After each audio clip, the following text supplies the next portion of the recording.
Good morning and happy Easter. I am doing my third video blog on my journey to repair my metabolism, and today marks my second week completed on my plan. Last week I had a really good week. I actually was sick, so it forced me to rest longer, and I had a weight loss of 2 pounds, which was kind of weird. Usually when you're doing this kind of journey, you go up in weight a little bit and reverse, but whatever. You never know. This week started off really well.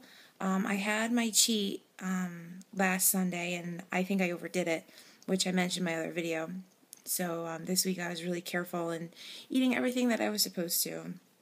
And I had a bit of a slip-up. And it's hard for me to talk about this because I always like to set like a really good example and not make any mistakes and, stay strong and make no excuses. But I want to keep this real, and I don't want to lie. So I'm going to be brutally honest. So what happened was my diet was perfect Monday, Tuesday, and Wednesday. And it was perfect all day Thursday. And then after work, I went with my mom to a bakery to pick up some Easter goodies for my family for this weekend. And we were picking things out, and the guy was like, do you want to try anything, or do you guys want to taste test anything before you buy it? And my mom wanted to, and I was like, you know what? I was like, yeah. I said a bite of a cupcake is not going to kill me, and that's living normal. That's being balanced, like being able to have a bite of something and not beat yourself up about it. I was like, kind of forced myself to have it, but it was really good. So I had half of a cupcake, and I felt fine, and then I was like, I'm going to go home and have my egg whites. That kind of triggered something for me. I'm a big sweets person as it is. I love sweets, chocolate, like cakes, like that's like my vice. So I got home, and I started just picking on little things. I'd have a bite of this or a bite of that, which wasn't on my meal plan. And I ended up having like 2 more cookies, and then some pretzels, and it just triggered like the fat kid in me. And I didn't binge or anything or go crazy, but I had a few extra 100 calories. And I felt really bad about it, and I was like, why can't I control this? So I decided that along this journey, I am not going to do those things until I'm fixed. And that means when you're fixing your metabolism, it's very fragile, and you should only be having the calories that you have written down or your coach has given you. For this reason, normal people with a normal working metabolism can go have half a cupcake and indulge in a few sweets during the day and not pay for it, that week substantially. Whereas somebody like me, my metabolism is so fragile that those, extra few 100 calories of fat and sugar, it's going to have an impact. So lesson learned. I am going to keep strict, almost like a contest prep. Just do what my coach tells me, have my, cheat meal if I'm allowed one, and I'm going to, almost suffer until I'm fixed. Because my main goal is to get to a point where I can, work out for fun, eat healthy most of the time, and, have some treats here or there, go out to dinner and have a dirty meal, if you want to call it, and not have my body go haywire. So if you are on this type of journey, just stay the course and be patient, and this good balanced life will come. So that being said, I fixed up my diet the next couple days, and I ate really good. But I had 3 high-calorie, high-carb days in a row, Thursday, Friday, Saturday, which was like the first for me. And I weighed in today, and I'm up 3 pounds from last week. So some of that could be from, what I did on Thursday. Some of it could just be from, my 3 high-carb calorie days in a row. I'm not sure. But, again, I'm being real. This morning, obviously it was really hard to see that number. So I had a couple of choices, and I obviously went through these in my head. Choice number 1 was to cry and lay in bed and feel sorry for myself because I gained 3 pounds.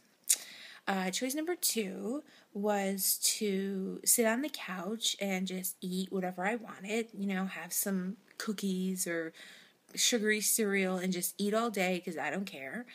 And then choice number 3 was to get up and go for my run like I had planned. Not because I have to, but because I wanted to. It's a beautiful day. It's sunny, and I wanted to go for a nice light run. So I took choice number 3, and I just went for a run. I walked and I ran and I walked and I ran, and now I feel good. And I'm not going to beat myself up over the 3 pounds or the choices I made this Thursday. I'm going to learn from them, and hopefully I'm going to help somebody else. And I will have a treat today for Easter. But then I plan on, I emailed my coach, and I kind of want to do a 2 weeks where I just follow my diet, eat healthy, and not think about cheats or want cheats. I'm going to kind of skip out on it next week. But this cheat, I'm going to make it kind of healthy. I'm craving a burger and fries, and that's totally not like your normal Easter dinner, but I don't care.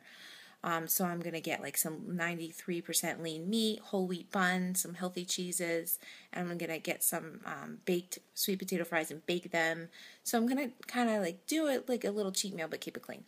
So I guess like the lesson for this video is, you're not perfect, and those people that you look up to who you think they have the perfect life and they don't struggle, and you're like, oh my God, they have the perfect body, they have the perfect life, they work out all the time, they eat healthy all the time. It's not realistic. Like, no way. There is not one person on this earth that doesn't have any struggles. So I hope that me sharing this with you helps you feel like more normal, because when I see videos like this, I'm like, oh, she's doing that too. Like, I feel better. Just learn from your mistakes and get back on track. The worst thing you can do is have a slip up and then just continue it and just like say, oh, I don't care, I ate this already. No, stop the behavior and get right back on track, and it does make a difference. So I thank you all for your support. I can't believe the amount of emails that I'm getting. And I actually got an email from a young girl. I'm not sure how old she is, but she was saying that she thinks her metabolism is damaged too, and she had just done a show, and that she was thinking of doing another show in like a couple of months. And I said, listen, don't do the show. Just stop. Fix yourself now. Get healthy now. If you do the show, you're gonna do that much more damage.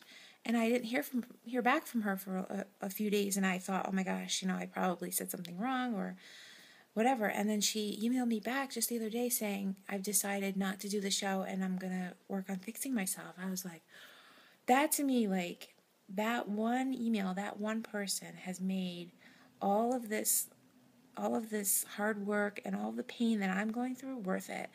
And I will continue to do these video blogs, even if it's just for that one person. This is not easy. Like, I'm having my struggles. Like, I do not like the weight that I'm at right now. I don't prefer to look the way I look right now, but I'm trying to keep my mind positive. There are people out there who are sick in hospital beds who don't have the use of their legs, and here I am complaining about my weight. I have the use of my legs, and I can go for runs, and I have all these luxuries. So don't feel sorry for yourself. Embrace what you have. Embrace your strengths, and just work on your mind. Work on strengthening the mind, because where the mind goes, the body follows. Okay. That's enough of my little rant for today. So I will be starting week 3, and I will definitely do another video at the end of the week. And I hope everybody has a really good holiday if you celebrate Easter. If not, just have a great Sunday. And just remember that every single decision you make has an impact on the journey that you're on. So make it positive, and just surround yourself with the people that you care about, and have fun with it. Okay, thanks again for your support. Email me, KristenPoundstone@gmail.com, if you even just want to chat or talk. Okay, thanks, guys. Bye.